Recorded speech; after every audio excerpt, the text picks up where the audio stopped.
Je me tenais dans ma chambre d'enfance, entouré de souvenirs qui semblaient peser sur mes épaules comme un lourd manteau.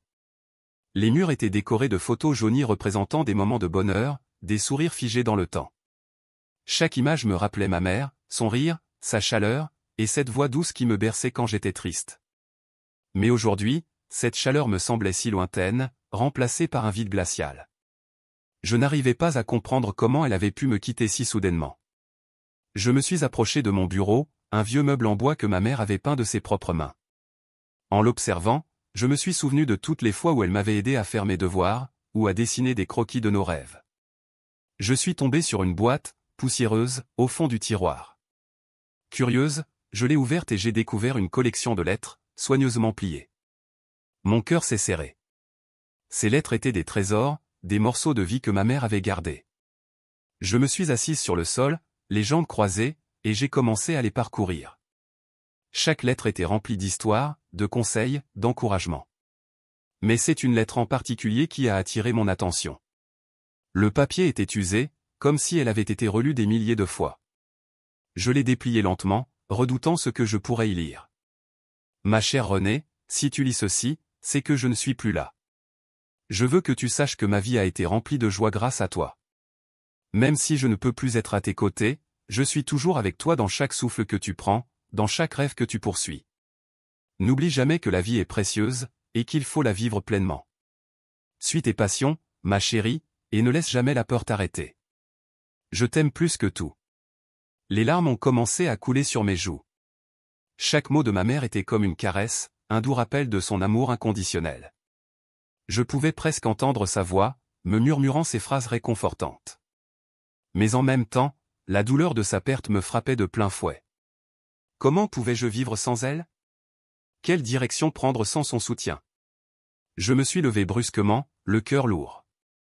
Je devais sortir de cette chambre, de cet espace qui résonnait de souvenirs trop douloureux. Je ne savais pas où aller, mais je savais que rester ici, assise au milieu de mes souvenirs, ne ferait qu'empirer ma peine.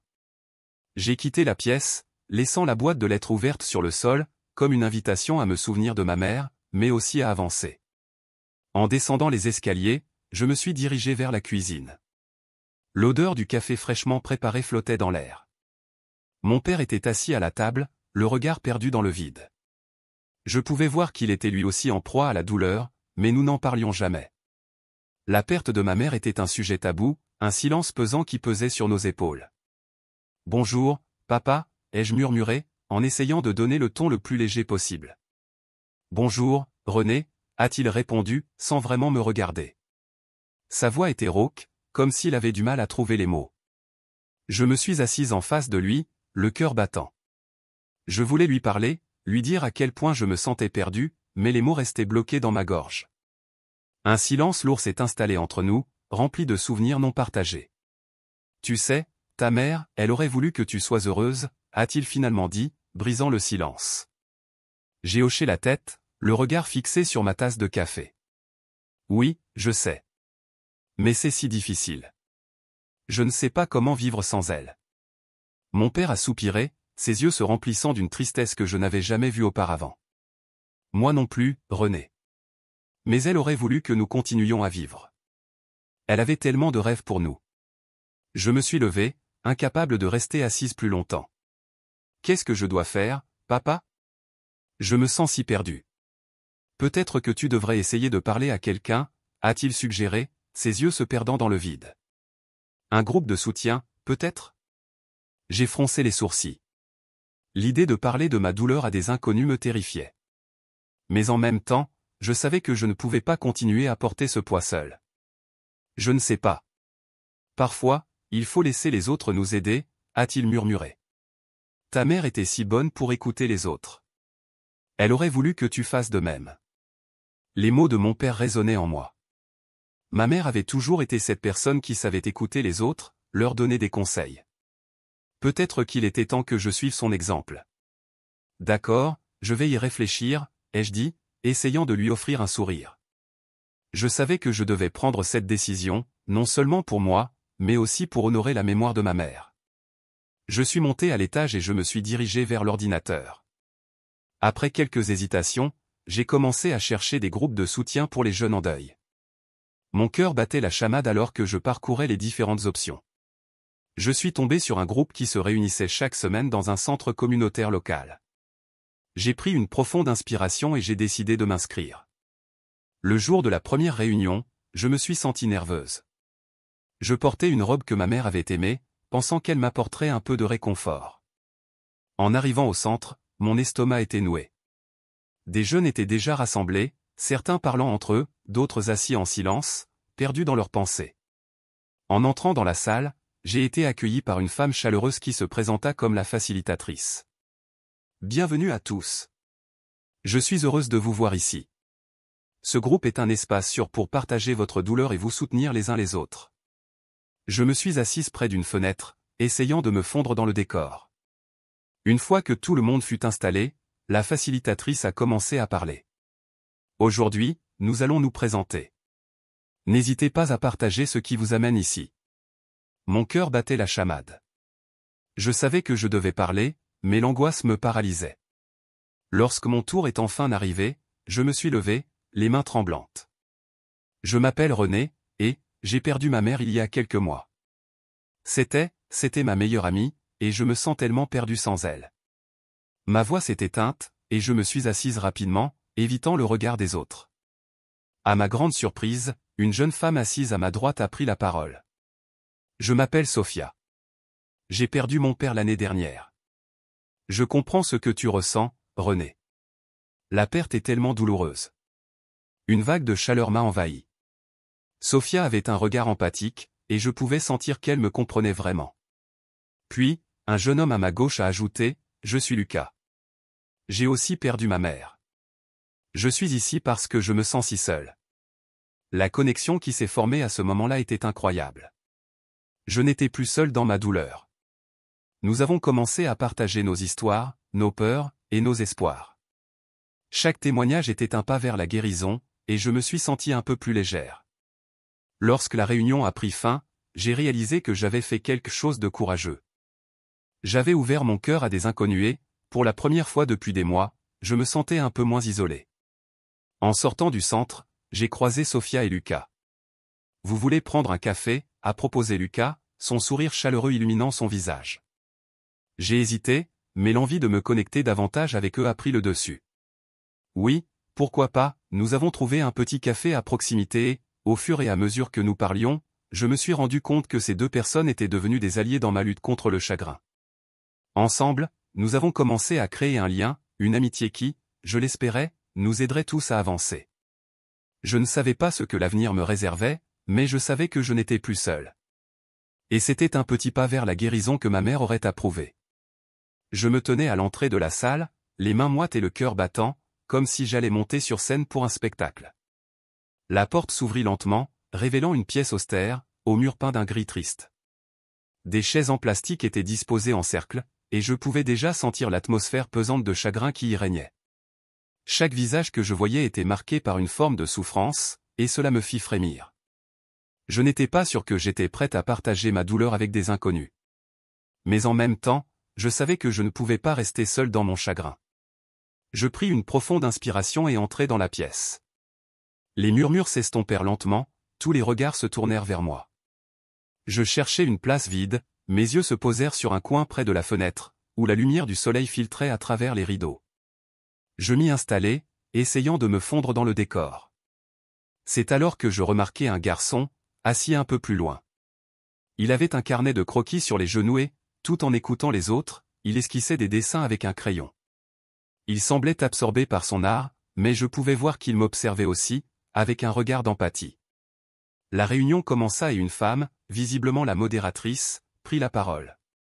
Elle se présenta et expliqua que nous étions tous là pour partager notre douleur et trouver du soutien. J'écoutais les histoires des autres. Certaines étaient déchirantes, d'autres, étrangement résonnantes. Les gens parlaient de pertes tragiques, de souvenirs heureux mélangés à des larmes, et je me sentais à la fois réconforté et accablé.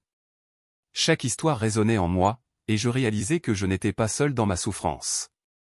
Lorsque vint mon tour, je me levai lentement, le cœur lourd. Je déglutis et, d'une voix tremblante, je commençai à parler de ma mère. En décrivant son rire, sa chaleur, et tous ces moments que nous avions partagés, je sentis mes larmes couler. Ma mère est décédée il y a quelques mois. Elle était ma meilleure amie, mon pilier. Je me sens perdu sans elle, dis-je, ma voix se brisant sur les dernières syllabes. Je cherchais du réconfort dans les regards des autres, et je vis le garçon, celui qui dessinait, me regarder avec une compassion palpable. Cela me fit me sentir un peu plus légère. Après que j'eus terminé, la pièce restait silencieuse pendant un moment qui sembla interminable. Puis, d'autres commencèrent à m'applaudir doucement, comme s'ils reconnaissaient ma douleur. Cela m'accueillit dans un cocon de chaleur et de compréhension. Je repris ma place, le cœur encore lourd, mais aussi un peu plus léger. À la fin de la réunion, je me sentais épuisé mais aussi apaisé. Les membres du groupe commencèrent à se lever et à discuter entre eux. C'est alors que le garçon, celui qui avait dessiné, s'approcha de moi. « Salut, je suis Lucas », dit-il avec un sourire doux. « J'ai vraiment ressenti ce que tu as partagé.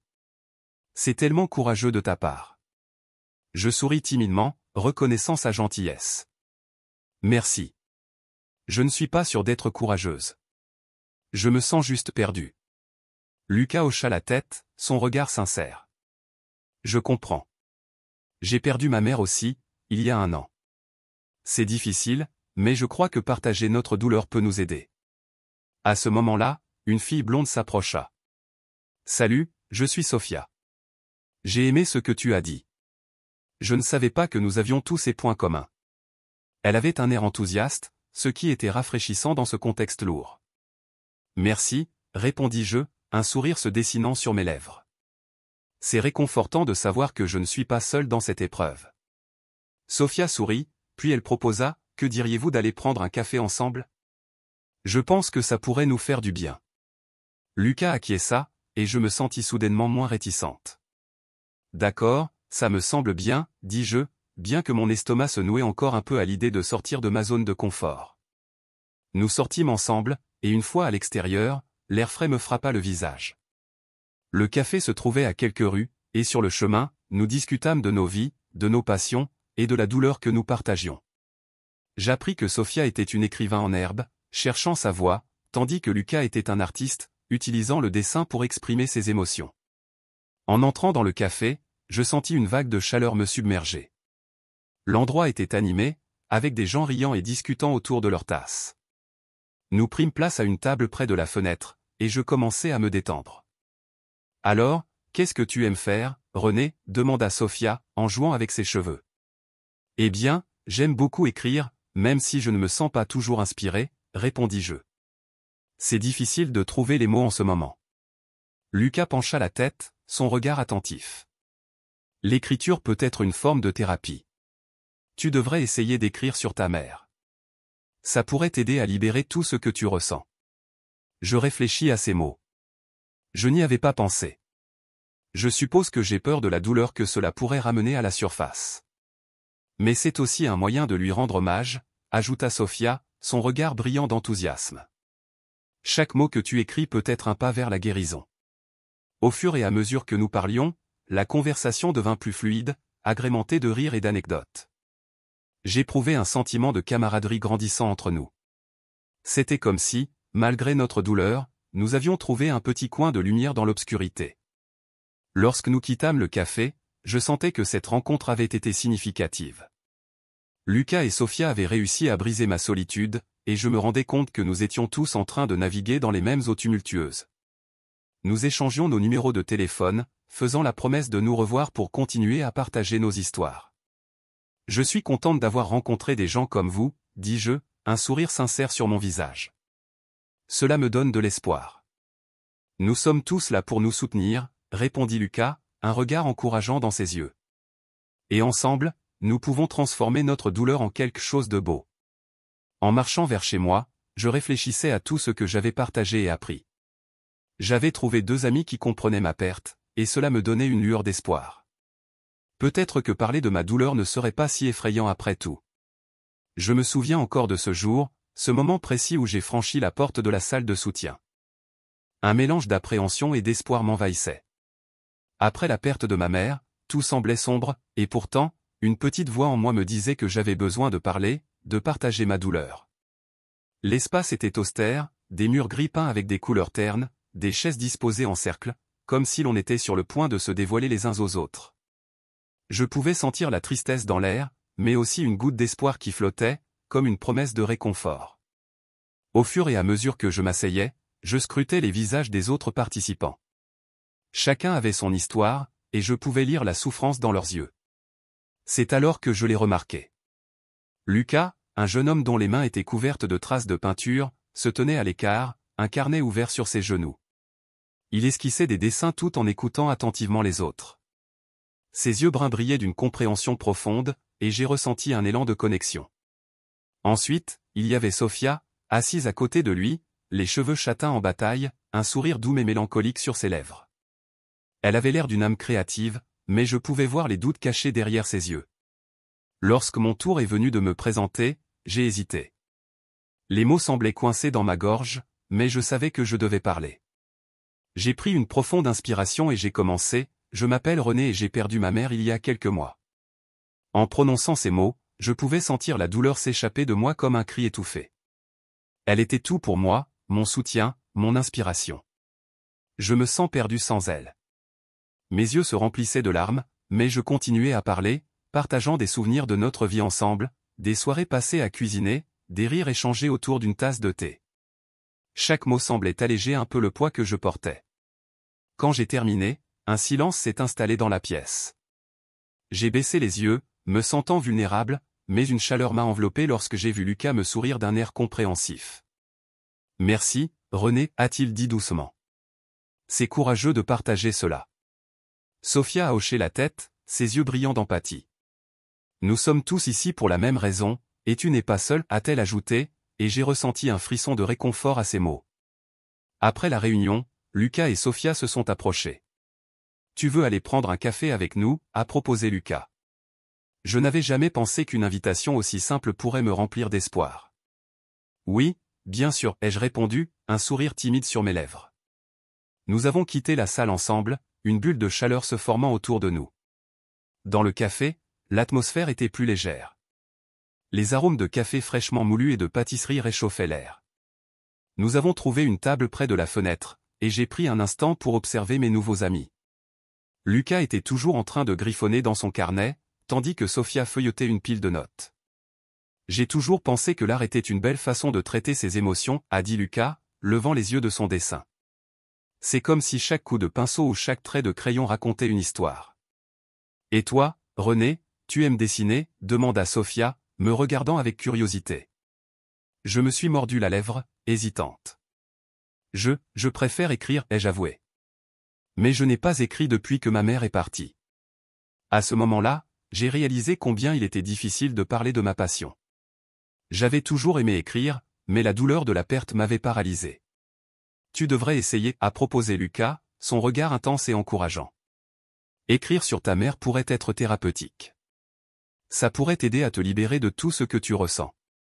Ces mots résonnaient en moi, et j'ai commencé à envisager cette idée. Sophia a ajouté, j'ai aussi mes propres luttes, tu sais. J'essaie d'écrire, mais je doute toujours de ma voix. Ce n'est pas facile. Un silence complice s'est installé. Nous étions tous là, unis par nos douleurs, mais aussi par notre désir de trouver une manière d'avancer.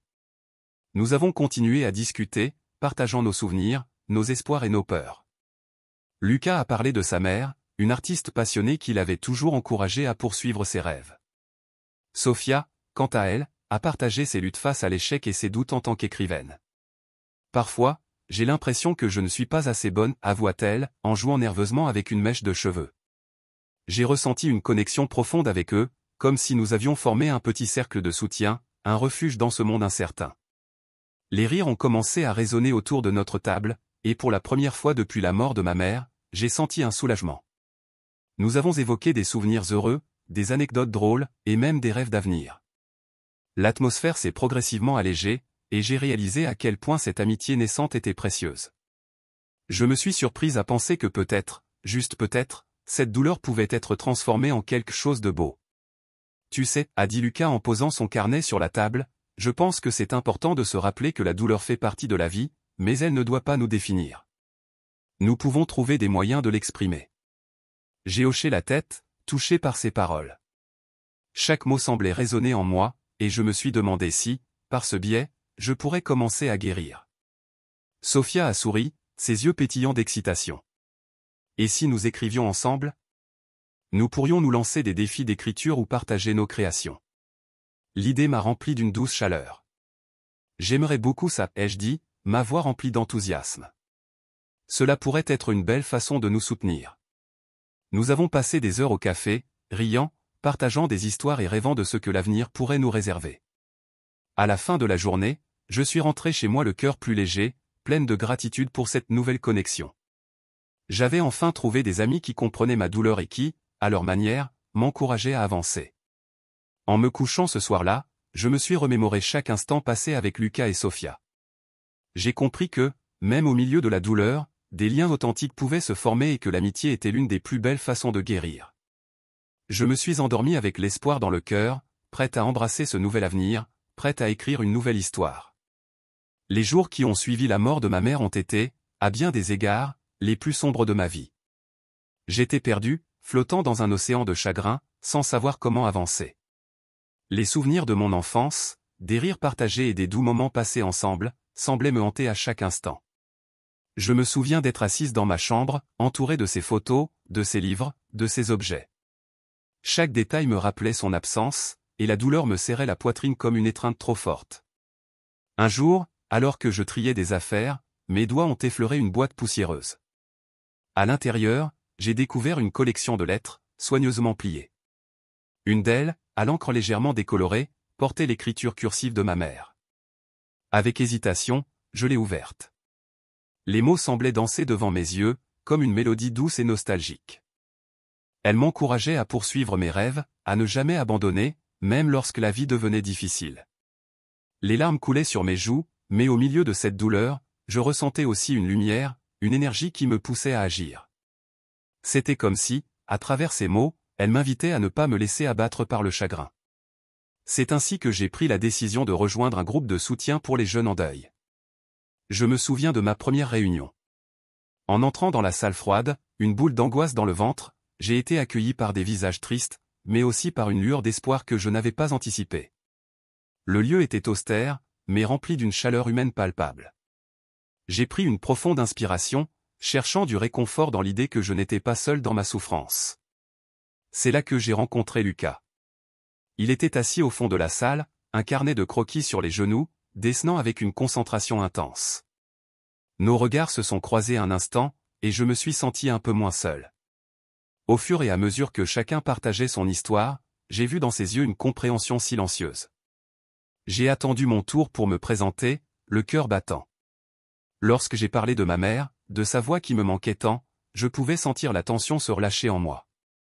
À la fin de mon récit, une sensation de légèreté m'a envahi, comme si une partie de mon chagrin s'était évaporée. J'étais vraiment entouré de personnes qui comprenaient. Après la réunion, Lucas et Sophia, une jeune femme au regard déterminé, se sont approchés de moi. « Tu veux prendre un café ?» a proposé Lucas, avec un sourire qui illuminait son visage. J'ai hoché la tête, surprise par leur sollicitude. En nous installant dans un petit café à proximité, la conversation a commencé à couler naturellement. Nous avons partagé nos histoires, nos rires et nos larmes. Lucas m'a révélé qu'il avait également perdu sa mère, et Sophia a parlé de son rêve de devenir écrivaine, mais de ses luttes avec l'insécurité. C'était fascinant de réaliser à quel point nos histoires étaient entrelacées, et j'ai commencé à ressentir un lien profond avec eux. Mais, au milieu de cette nouvelle amitié, la pression académique s'est intensifiée. Je me souviens d'un soir en particulier, assise à mon bureau, les livres éparpillés autour de moi, essayant de travailler sur un projet important. Mes pensées étaient embrouillées, et chaque fois que j'essayais de me concentrer, la douleur de ma perte me paralysait. Les mots se refusaient à moi, comme s'ils étaient emprisonnés au fond de ma gorge. La veille de la date limite, je me suis retrouvé face à Lucas, qui avait remarqué que quelque chose n'allait pas. « René, a-t-il commencé doucement, tu sais que tu n'as pas besoin de tout porter seul, n'est-ce pas ?» Je lui ai expliqué mon angoisse face au projet. « Je ne sais pas si je peux le faire, ai-je avoué, ma voix tremblante. Tout ce que je ressens, c'est que je ne suis pas à la hauteur. » Lucas m'a regardé avec compréhension. « La pression peut être écrasante, mais je pense que tu devrais voir l'art comme une forme d'expression, pas comme une obligation. Écris sur ta mère, sur ce que tu ressens. Ça pourrait t'aider. » Ces mots résonnaient en moi, mais l'idée de mettre ma douleur sur papier me terrifiait. Que dirais-je? Comment pourrais-je exprimer ce qui me bouillonnait à l'intérieur? Malgré mes doutes, j'ai décidé de prendre son conseil à cœur. Je me suis assise devant mon ordinateur, le regard fixe sur l'écran. J'ai commencé à taper quelques phrases, mais l'angoisse m'a rapidement submergé. Les mots restaient bloqués, comme s'ils avaient peur de sortir. Je me suis levé, agacé, et j'ai commencé à faire les 100 pas dans ma chambre.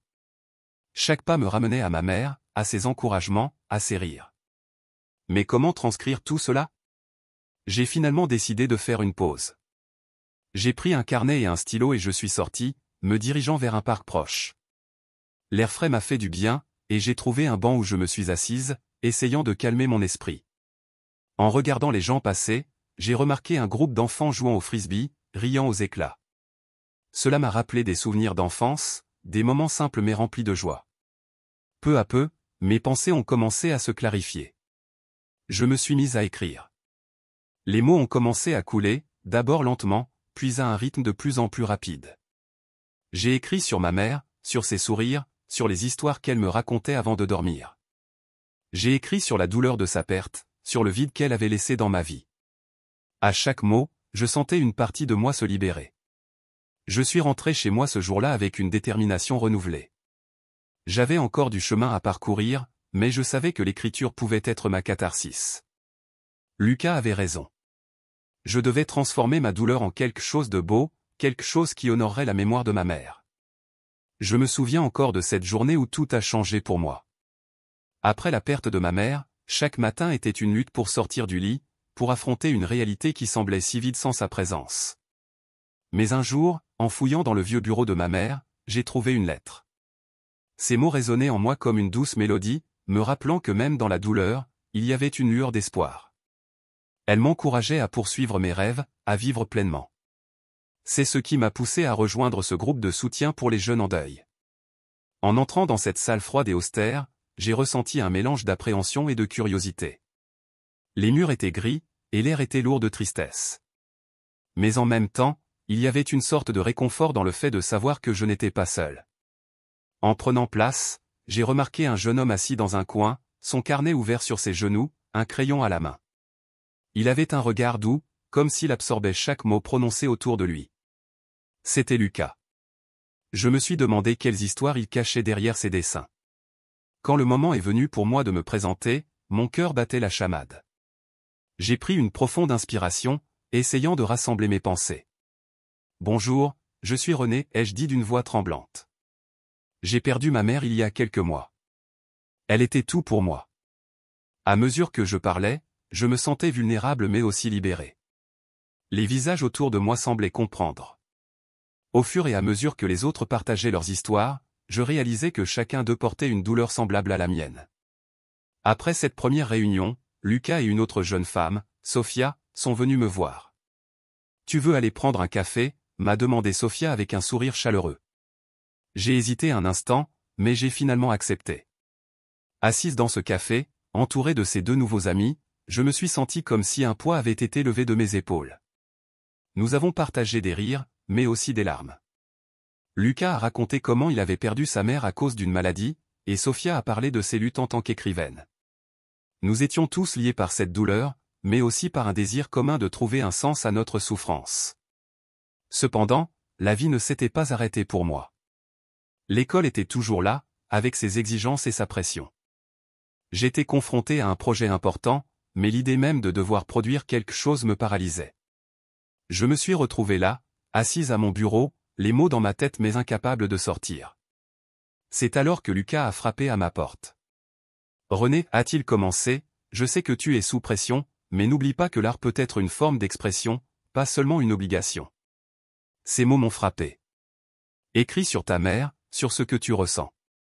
Ça pourrait t'aider. J'avais pensé à cela, mais l'angoisse m'en empêchait. Je me suis assise avec un carnet et un stylo, mais rien ne venait. La peur du jugement et de l'échec m'étouffait.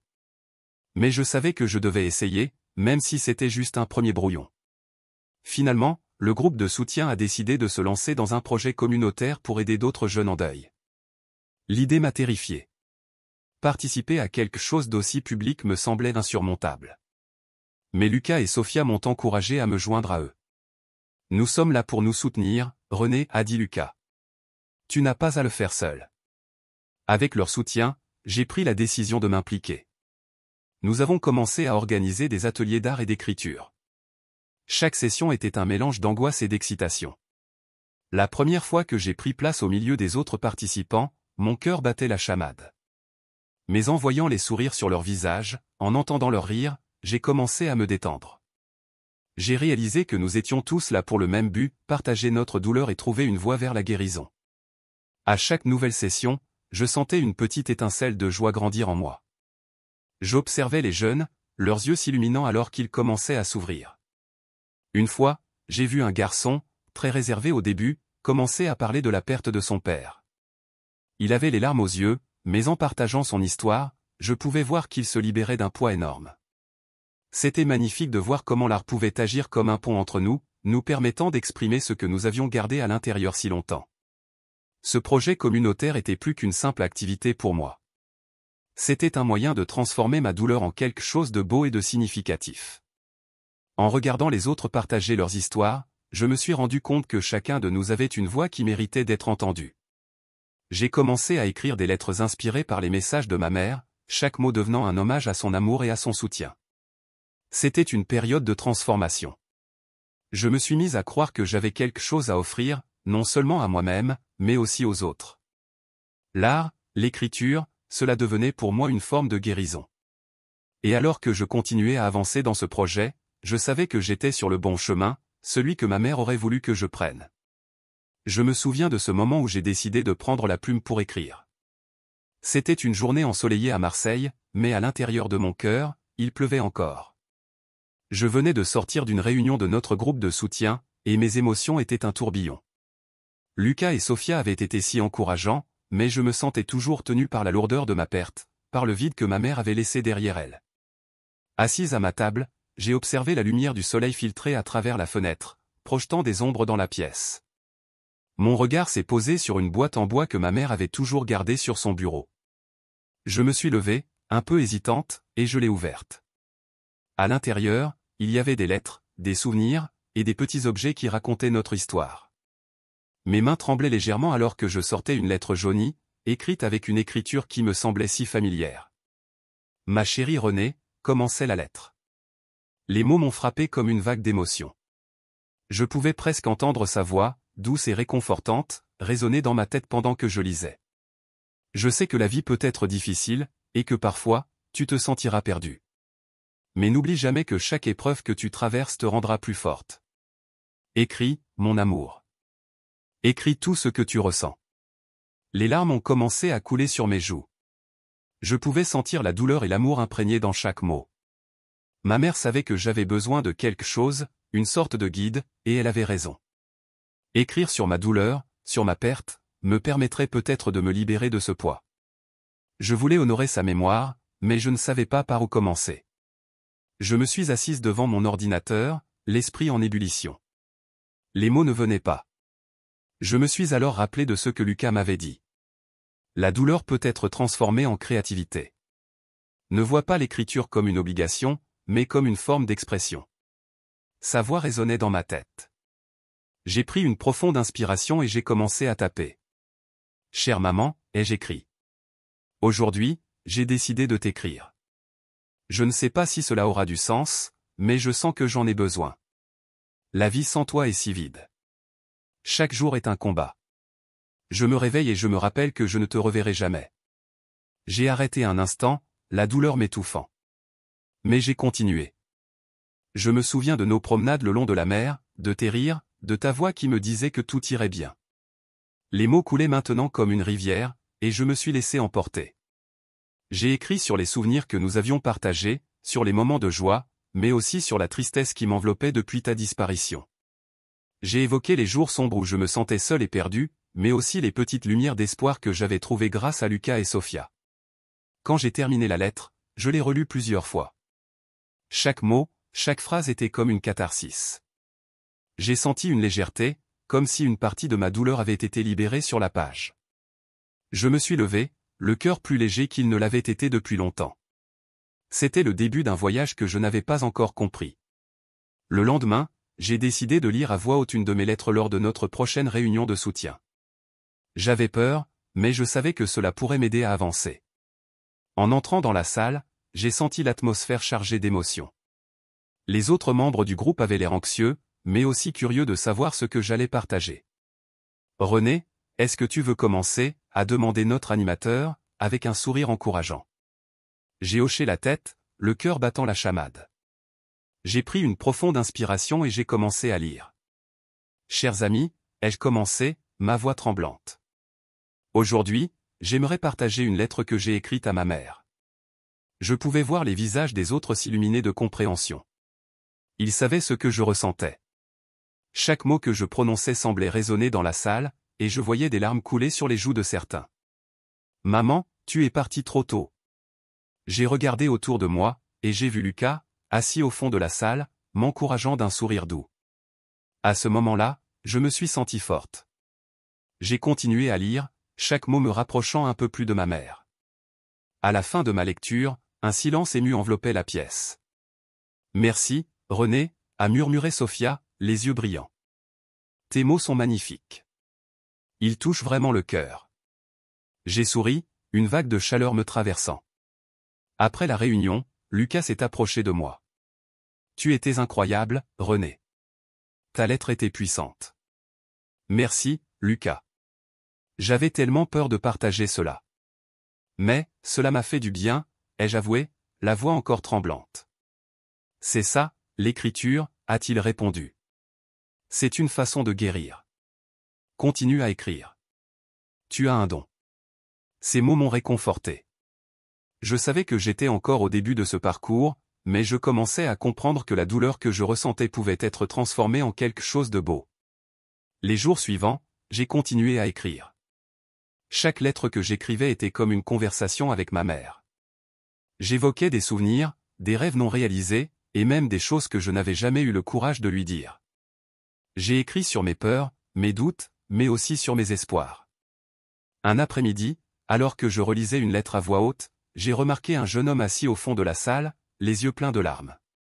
Après ma lecture, il est venu me voir. « Merci, René. Je n'ai jamais su comment exprimer ma douleur. Ton texte m'a inspiré à le faire » a-t-il murmuré, la voix brisée. À ce moment-là, j'ai réalisé l'impact que mes mots avaient sur les autres. C'était comme si la douleur que je ressentais était partagée, et ensemble, nous pouvions la transformer en quelque chose de précieux. C'était un tournant pour moi. Je ne voulais plus seulement écrire pour moi-même, mais aussi pour ceux qui, comme moi, cherchaient à se libérer de leur chagrin. J'ai commencé à envisager un projet communautaire, quelque chose qui pourrait aider d'autres jeunes à exprimer leur douleur à travers l'art et l'écriture. Lucas et Sophia ont été enthousiastes à l'idée. Qu'en penses-tu, René? Nous pourrions organiser des ateliers d'écriture et d'art, a proposé Sophia, les yeux brillants d'excitation. Oui. Cela pourrait vraiment aider les autres, ai-je répondu, le cœur battant d'anticipation. L'idée de transformer notre douleur en quelque chose de constructif était à la fois effrayante et merveilleuse. Ainsi, j'ai commencé à écrire non seulement pour honorer ma mère, mais aussi pour donner une voix à ceux qui souffraient. Et chaque lettre que j'écrivais était une étape vers la guérison, non seulement pour moi, mais aussi pour ceux qui participaient à ce voyage avec moi. Chaque mot, chaque phrase, chaque lettre était une promesse que la douleur pourrait être transformée en amour, et que nous pourrions tous trouver la force de continuer à avancer, ensemble. Je me souviens de cette journée comme si c'était hier. J'étais assise dans la salle de réunion du groupe de soutien, entouré de visages familiers mais empreints de tristesse. L'atmosphère était chargée d'émotions, comme si chaque mot prononcé était une goutte de pluie tombant sur le sol déjà saturé. En ce moment-là, je me sentais plus vulnérable que jamais, bien que je sois entouré par des personnes qui, comme moi, comprenaient la douleur d'avoir perdu un être cher. C'était un après-midi pluvieux, le genre de jour où l'on a envie de se blottir sous une couverture avec un bon livre. Mais voilà, je n'avais pas le luxe de la tranquillité. Mon cœur était en désordre, tiraillé par des sentiments contradictoires. Je venais de partager mon histoire avec le groupe, mais je ne me sentais pas soulagé. Au contraire, une tension sourde grandissait en moi, comme une tempête prête à éclater. La discussion s'était intensifiée, des voix s'élevant. Je pense que nous devrions orienter le projet vers quelque chose de plus créatif, avait proposé Sophia, sa passion débordante. Nous pouvons faire des ateliers d'écriture, permettre aux gens d'exprimer leur douleur à travers les mots. Je me souvins alors de la lettre de ma mère, cette lettre pleine d'amour et d'encouragement.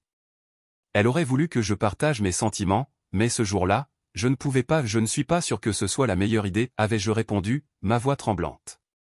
Les gens ont besoin de structure. Ils ont besoin de quelque chose de tangible. Lucas, assis à mes côtés, avait tenté d'intervenir. René, je comprends ce que tu ressens, mais Sophia a raison. La créativité peut être une forme de guérison. Cela pourrait aider les autres à se connecter avec leur propre douleur. Son regard était calme, mais je pouvais voir l'inquiétude dans ses yeux. Il ne voulait pas que je me sente de cette manière. Mais j'étais déjà en colère, et ma voix avait pris un ton plus élevé que je ne l'avais voulu. Vous ne comprenez pas. Vous ne savez pas ce que c'est que de se sentir si perdu, si incapable. J'avais craqué, mes émotions débordant comme un vase trop plein. La salle était devenue silencieuse, tous les regards se tournant vers moi, et je pouvais sentir les larmes brûlantes au coin de mes yeux. Sophia avait réagi, son visage marquant une expression de surprise mêlée de tristesse. René, nous essayons juste d'aider. Nous ne voulons pas te blesser. Sa voix était douce, mais je pouvais sentir qu'elle était blessée par mes mots.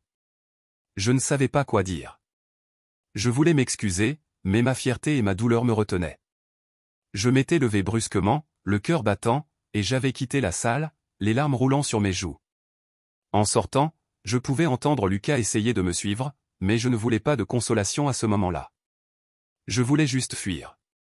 Je me retrouvais dans une petite ruelle près de la salle de réunion, à l'abri de la pluie. Je me laissais glisser contre le mur, les genoux repliés contre ma poitrine. La colère s'était transformée en un poids lourd dans ma poitrine. Je me sentais si seule, si incomprise. Pourquoi était-ce si difficile de parler de ma douleur sans que cela ne tourne au conflit? Les souvenirs de ma mère affluèrent à mon esprit. Elle aurait su quoi dire, comment me réconforter.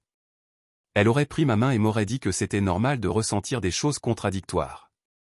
J'avais tant besoin d'elle, de sa sage voix qui me guidait à travers les tempêtes de la vie. Mais maintenant, elle n'était plus là, et je me débrouillais seul. Un frisson me parcourut alors que je réalisais que je n'avais pas seulement blessé mes amis, mais que j'avais aussi blessé ma mémoire de ma mère. Je savais qu'elle aurait voulu que je partage ma douleur, pas que je la cache derrière des murs de colère et de fierté. Je me levai lentement, essuyai mes larmes et pris une profonde inspiration. Je devais retourner à la réunion, m'excuser et essayer de réparer ce que j'avais brisé. Lorsque je réintégrai la salle, je remarquai que l'ambiance était tendue.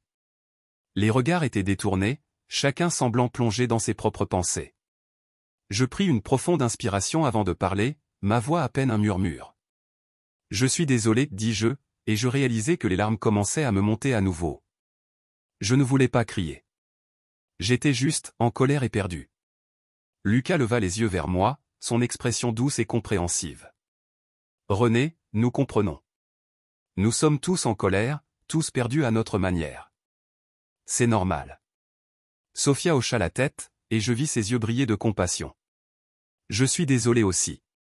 Je n'aurais pas dû insister comme ça. Je voulais juste aider. » Je me sentis soudainement submergé par un mélange de gratitude et de culpabilité. Je ne sais pas comment gérer tout cela, avouai-je. Je me sens si perdu sans ma mère. Parfois, je ne sais pas si je fais ce qu'elle aurait voulu. Lucas se leva et s'approcha de moi. C'est normal de se sentir perdu. Mais ce que tu fais ici, avec nous, c'est déjà un pas en avant. Ta douleur, ta colère, elles font partie de ton cheminement. Je le regardai dans les yeux, et je vis une lueur d'espoir. Peut-être que je n'étais pas seul après tout. Peut-être que mes amis ressentaient la même chose. Alors, que faisons-nous, demandai-je, une lueur de détermination dans ma voix. Sophia sourit, un sourire chaleureux qui apaisait un peu mon cœur. Nous continuons. Nous apprenons ensemble. Et surtout, nous nous soutenons les uns les autres. Je hochai la tête, réalisant que c'était exactement ce dont j'avais besoin. Je n'avais pas à porter ce poids seul. Ensemble, nous pourrions trouver un moyen de transformer notre douleur en quelque chose de beau, quelque chose qui honorerait la mémoire de ceux que nous avions perdus. La tension dans la salle commença à se dissiper alors que chacun reprenait la parole, partageant ses propres luttes et ses propres peurs. Je me sentais plus légère, comme si une partie de ma colère s'était évaporée, remplacée par un sentiment de solidarité. Nous avons décidé, en groupe, de nous concentrer sur notre projet communautaire, non pas en essayant de fuir notre douleur, mais en l'utilisant comme source d'inspiration. En écrivant et en partageant nos histoires, nous pourrions aider d'autres personnes à traverser leur propre tempête. En quittant la réunion ce jour-là, je me sentais revigoré. Mes amis étaient devenus ma famille. Nous avions traversé une tempête ensemble et, même si elle avait laissé des cicatrices, nous avions aussi trouvé un chemin vers la guérison. Je savais que la route serait encore longue, mais je n'étais plus seul pour l'affronter. Et c'était là, dans ce moment de réconciliation, que j'avais compris que même dans nos moments les plus sombres, il y avait toujours une lueur d'espoir. Je me suis réveillé ce matin-là avec un sentiment de vide qui me pesait sur la poitrine. Le soleil filtrait à travers les rideaux de ma chambre, mais la chaleur de ses rayons ne parvenait pas à réchauffer mon cœur. La maison était silencieuse, presque trop silencieuse, et cela me renvoyait à la réalité de ma solitude. Après la mort de ma mère, chaque instant passé ici était empreint de son absence. Je me levai lentement, me dirigeant vers le miroir. Mon reflet me renvoyait une jeune fille perdue, ses yeux tristes entourés de cernes. Je pris une profonde inspiration, me rappelant la lettre que ma mère m'avait laissée. Ces mots résonnaient encore en moi, un doux écho d'espoir. Je décidai de sortir, de prendre l'air et de me reconnecter avec le monde extérieur. Marcella, cette ville vibrante, pleine de vie, de couleurs et de sons, avait toujours été notre refuge. Je m'habillai rapidement et quittai la maison, mes pas me guidant sans vraiment savoir où aller. Je marchais le long du vieux port, le bruit des vagues se brisant contre les quais me parvenant comme une mélodie familière. Les bateaux dansaient doucement, et je me rappelais les journées passées avec ma mère, à contempler les marins et à rêver de voyages lointains. En marchant, je m'arrêtai devant un café où nous avions souvent pris des petits déjeuners ensemble. L'odeur du café fraîchement moulu et des croissants chauds me fit sourire, une lueur de nostalgie illuminant mon cœur. Je poussai la porte et m'installai à une table près de la fenêtre. La serveuse, une femme âgée au sourire chaleureux, s'approcha de moi. « Bonjour, ma chérie. Qu'est-ce que je peux te servir aujourd'hui » demanda-t-elle. « Un café noir et un croissant, s'il vous plaît » répondis-je en tentant de masquer ma tristesse.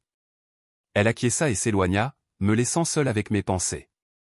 J'observais l'extérieur, les passants affairés, et je réalisais à quel point la vie continuait, indifférente à ma douleur.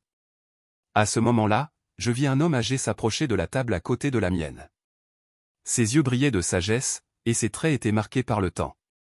Il avait l'air d'un ami de ma mère, bien que je ne sois pas sûr. « Excusez-moi, mademoiselle » dit-il avec une voix douce. « Vous ressemblez beaucoup à une jeune femme que j'ai connue, une femme merveilleuse. Est-ce que vous êtes par hasard la fille de Christine ?» Mon cœur fit un bond. « Oui, c'est moi. »« Vous la connaissiez ?»« Oui, très bien. Elle m'a toujours parlé de vous avec tant d'amour. »« Elle était fière de la femme que vous deveniez, » répondit-il en souriant. « Je suis Paul, un vieux compagnon de votre mère.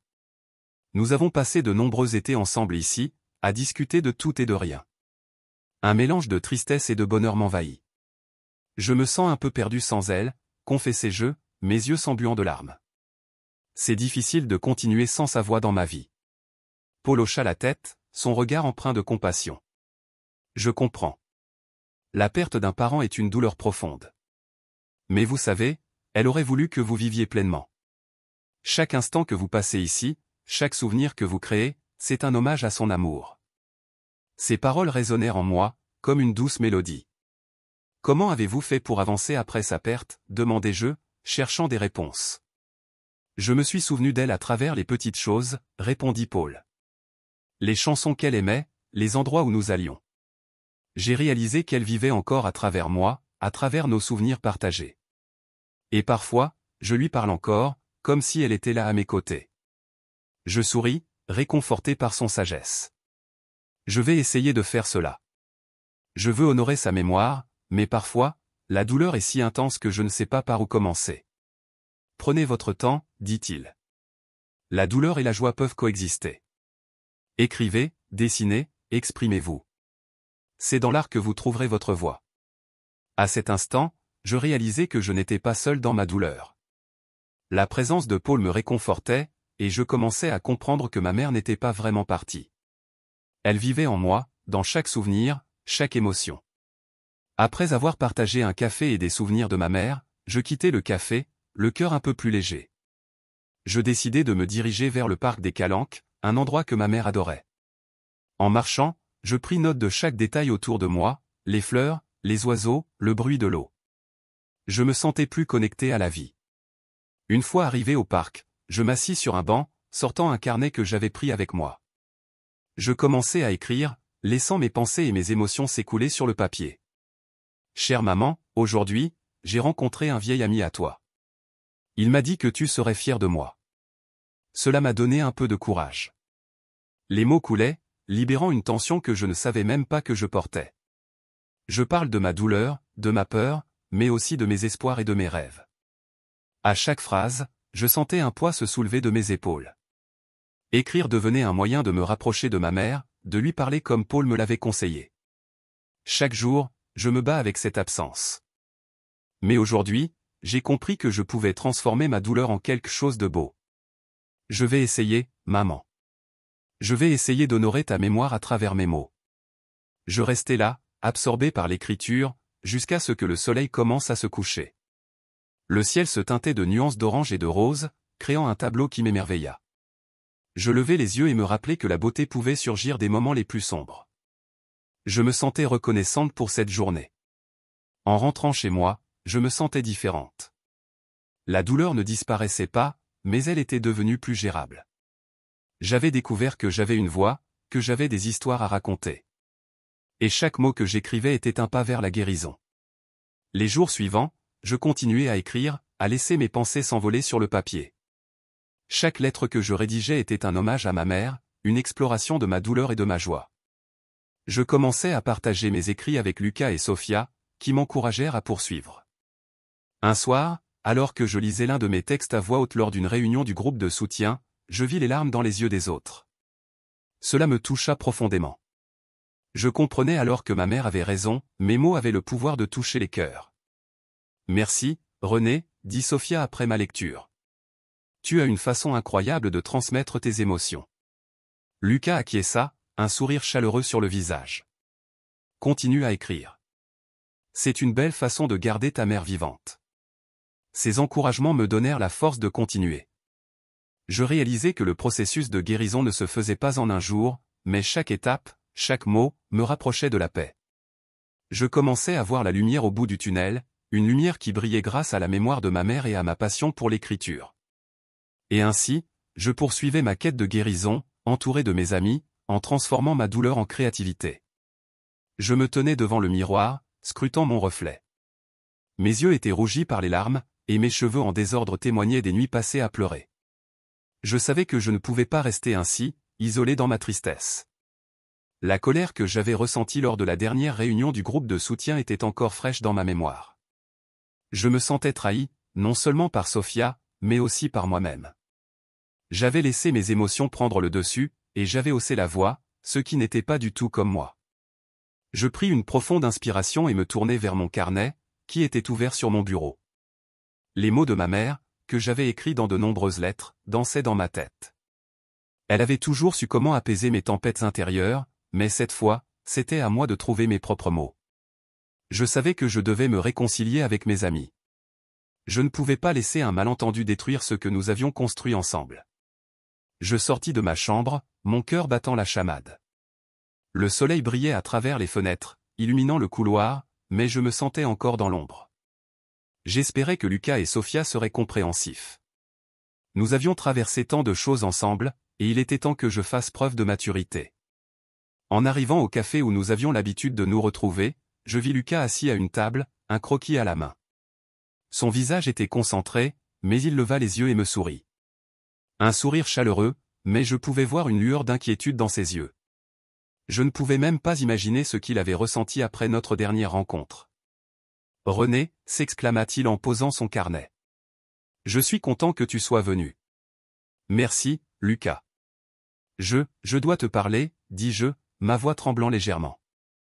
Il hocha la tête, et je pris place en face de lui. Je pouvais sentir les battements de mon cœur résonner dans mes oreilles. Quelques instants plus tard, Sophia arriva, son regard curieux se posant sur moi. Salut, René, dit-elle avec un sourire qui manquait de sa chaleur habituelle. Je pouvais sentir une tension palpable dans l'air. Sophia, je suis désolé pour ce qui s'est passé lors de la dernière réunion, commençai-je, ma voix se brisant légèrement. J'ai laissé mes émotions prendre le dessus, et je ne voulais pas te blesser. Je comprends, René, mais tu sais, c'était difficile pour moi aussi. Je pensais que nous étions dans le même bateau, mais j'ai senti que tu ne m'écoutais pas, répondit-elle, son ton ferme mais sans animosité. Je sais, et je regrette vraiment d'avoir crié. J'ai été submergé par la pression. J'ai l'impression que tout s'accumule, et parfois, je ne sais pas comment le gérer, avouai-je, les larmes menaçant à nouveau de couler. Lucas prit alors la parole, posant une main apaisante sur la mienne. René, nous sommes tous là pour nous soutenir. Ce que tu ressens est valide. Nous avons tous nos luttes. C'est justement pour ça que nous sommes ensemble. Je le regardais, me sentant un peu plus forte. Je ne veux pas que nos différences nous séparent. Je tiens trop à notre amitié et à tout ce que nous avons fait ensemble. C'est vrai, dit Sophia, son regard se radoucissant. Nous avons créé quelque chose de beau, et nous ne devrions pas laisser un malentendu tout gâcher. Un silence pesant s'installa, mais je pouvais sentir que ce silence était celui de la compréhension. Je savais que nous avions tous besoin de ce moment pour réfléchir et guérir. Finalement, Sophia brisa le silence. Que diriez-vous de prendre un moment pour nous rappeler pourquoi nous faisons tout cela, proposa-t-elle. Peut-être que cela nous aiderait à retrouver notre chemin, Lucas acquiesça. Oui, parlons de nos projets, de ce qui nous a amenés ici. Qu'est-ce qui vous a inspiré à rejoindre ce groupe? Je pris une profonde inspiration et commençai. Pour moi, c'était l'envie de partager ma douleur, de ne pas la porter seule. Ma mère m'a toujours appris que la douleur peut être transformée en quelque chose de beau si nous le voulons. Lucas hocha la tête avec un sourire. Je me sens pareil. La perte de ma mère m'a laissé un vide immense. Mais en rejoignant le groupe, j'ai réalisé que je pouvais utiliser ma passion pour l'art pour aider les autres à exprimer leur douleur. Sophia, les yeux brillants, ajouta, et moi, l'écriture m'a toujours permis de me comprendre. Je veux partager cela avec d'autres, leur montrer qu'ils ne sont pas seuls dans leur lutte. En entendant leurs mots, je ressentis un élan de gratitude. Nous étions tous sur le même chemin, chacun avec notre propre fardeau, mais ensemble, nous pouvions avancer. Je réalisais que, malgré les tensions, notre amitié était plus forte que les malentendus.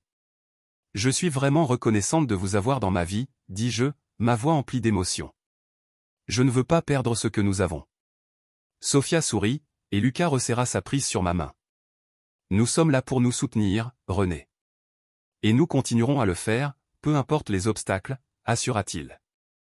Nous passâmes le reste de l'après-midi à parler de nos rêves pour le projet communautaire, à partager des idées et à former un plan sur la manière dont nous pourrions atteindre les jeunes en deuil.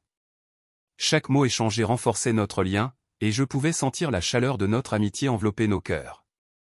Alors que le soleil commençait à se coucher à l'horizon, je ressentis une paix intérieure que je n'avais pas connue depuis longtemps. Je savais que la route serait encore semée d'embûches, mais je me sentais prête à affronter tout cela, non seulement pour moi, mais aussi pour mes amis.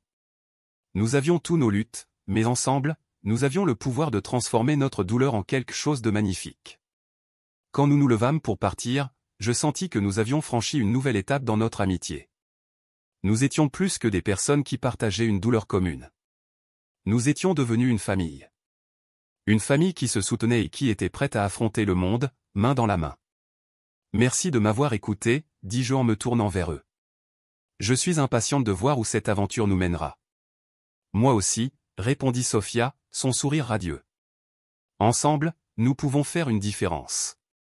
Et n'oublions pas de nous rappeler que nous avons toujours notre art et notre écriture pour nous guider, ajouta Lucas, son regard pétillant d'enthousiasme. Nous sortîmes du café, le cœur léger et l'esprit rempli d'espoir. Je savais que le chemin à venir serait difficile, mais je ne me sentais plus seul. J'avais 2 amis à mes côtés, et ensemble, nous allions transformer notre douleur en lumière. Je me tenais sur scène, le cœur battant, face à un public d'inconnus, mais aussi de visages familiers. Lucas et Sophia se tenaient un peu plus loin, leur regard plein d'encouragement. C'était un moment que j'avais anticipé avec crainte et espoir, un moment où je devais partager non seulement mon histoire, mais aussi celle de ma mère, un secret que je n'avais jamais osé révéler. Je respirais profondément, cherchant le courage dans le regard de mes amis. Bonjour à tous, commençai-je, ma voix tremblante mais déterminée. Je suis René, et je veux vous parler de l'amour et de la perte, des choses qui nous unissent tous ici aujourd'hui. Je marquai une pause, observant la salle. Les gens semblaient attentifs, et je savais que je devais continuer. Nous avons tous traversé des épreuves, mais ce que j'ai découvert, c'est que même dans la douleur, il y a de la beauté à trouver.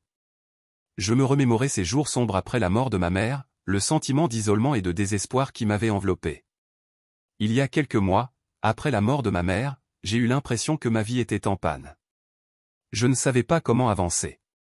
Puis, j'ai trouvé une lettre qu'elle avait écrite pour moi. Dans cette lettre, elle m'encourageait à poursuivre mes rêves, à ne jamais abandonner. C'est ce qui m'a poussé à rejoindre ce groupe de soutien, à chercher des amis parmi ceux qui comprenaient ma douleur. Je vis une femme parmi le public essuyer une larme. Cela me donna la force de continuer. En rejoignant ce groupe, j'ai rencontré Lucas et Sophia. Ils ont partagé leurs histoires, leurs luttes, et ensemble, nous avons commencé à construire quelque chose de beau. Nous avons décidé de nous engager dans un projet communautaire pour aider d'autres jeunes en deuil. C'était un moyen de transformer notre douleur en quelque chose de positif. Je pris un moment pour respirer, puis je me lançai dans la révélation qui me brûlait les lèvres.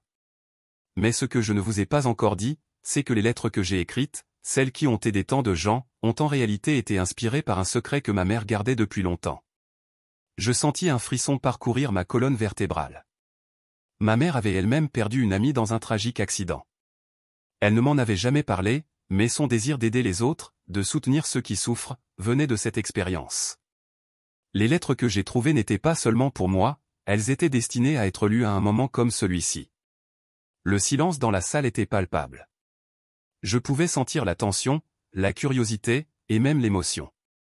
Ces lettres, qui parlent de l'amour, de la perte et de l'espoir, ont été écrites pour me guider, pour me rappeler que même dans la douleur, il y a toujours une lumière. Et cette lumière, c'est ce que nous partageons aujourd'hui ici. Je levai les yeux, et je vis les visages de Lucas et Sophia. Ils étaient émus, leurs yeux brillants de larmes. Je veux lire l'une de ces lettres, dis-je, ma voix plus forte maintenant, pleine de conviction. Je veux que vous entendiez les mots de ma mère, car ils résonnent en moi et, je l'espère, en chacun de vous. Je sortis une lettre pliée de ma poche, celle que j'avais relue tant de fois. Ma chère Renée, commençai-je, la vie est pleine de défis, et parfois, il peut sembler que la douleur est insurmontable. Mais souviens-toi toujours que l'amour est plus fort que la perte. J'ai perdu une amie, et cette douleur m'a appris à apprécier chaque moment passé avec ceux que j'aime. Ne laisse jamais la tristesse éteindre la lumière qui brille en toi. Utilise cette lumière pour illuminer le chemin des autres. En lisant, je sentis les larmes couler sur mes joues, mais je continuai, porté par les mots de ma mère. Il y aura des jours sombres, mais il y aura aussi des jours de rire et de joie. Embrasse chaque émotion, car elles sont toutes importantes. N'oublie jamais, ma chérie, que même dans les moments les plus difficiles, il y a toujours de l'espoir. Je relevai les yeux et vis des sourires parmi le public, des visages illuminés par la compréhension. C'est ce que nous avons essayé de faire avec notre projet. Nous avons voulu apporter un peu d'espoir à ceux qui ont perdu des êtres chers. Nous avons voulu montrer que même dans la douleur, nous pouvons créer des liens, nous pouvons aider les autres à guérir. Une femme leva la main. « René, comment as-tu réussi à surmonter ta douleur ?» demanda-t-elle, la voix tremblante. « Comment as-tu pu partager tout cela avec nous ?» Je pris une profonde inspiration. C'est grâce à Lucas et Sophia. Ils m'ont appris que la vulnérabilité n'est pas une faiblesse, mais une force. Ensemble, nous avons créé un espace où nous pouvons partager nos peurs, nos doutes. Et grâce à eux, j'ai compris que ma mère aurait voulu que je transforme ma douleur en quelque chose de beau. Lucas se leva, prenant la parole. Je veux juste dire que Renée est une source d'inspiration pour nous tous. Elle a eu le courage de partager son histoire, et cela nous aide à tous à guérir. Sophia ajouta avec émotion, nous avons tous nos propres luttes, mais en partageant nos histoires, nous trouvons la force les uns chez les autres. Renée nous a montré que l'amour ne meurt jamais, il se transforme et vit à travers nos actions. Je me sentais entouré d'amour et de soutien. C'était à ce moment-là que je réalisais l'ampleur de notre lien. Nous n'étions pas seulement des amis, nous étions une famille choisie, unie par nos expériences, nos pertes et notre désir de guérir. Je repris la parole, je veux que chacun ici sache qu'il n'est pas seul. La douleur peut être écrasante, mais elle peut aussi être le catalyseur d'une transformation. Ensemble, nous avons le pouvoir de changer des vies, de toucher des cœurs. C'est ce que ma mère a fait, et c'est ce que je veux continuer à faire. En terminant, je regardais autour de moi, voyant des visages d'espoir, de compréhension et d'amour. Merci de m'avoir écouté, merci d'être ici aujourd'hui. Ensemble, continuons à honorer ceux que nous avons perdus en rendant le monde un peu plus lumineux. Le public éclata en applaudissements, et je sentis une vague de chaleur m'envahir.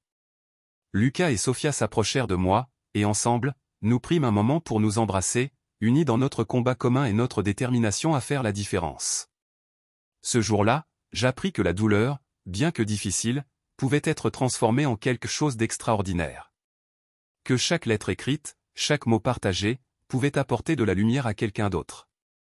Et surtout, que l'amour ne disparaît jamais, il vit à travers nos actions, nos souvenirs et nos cœurs.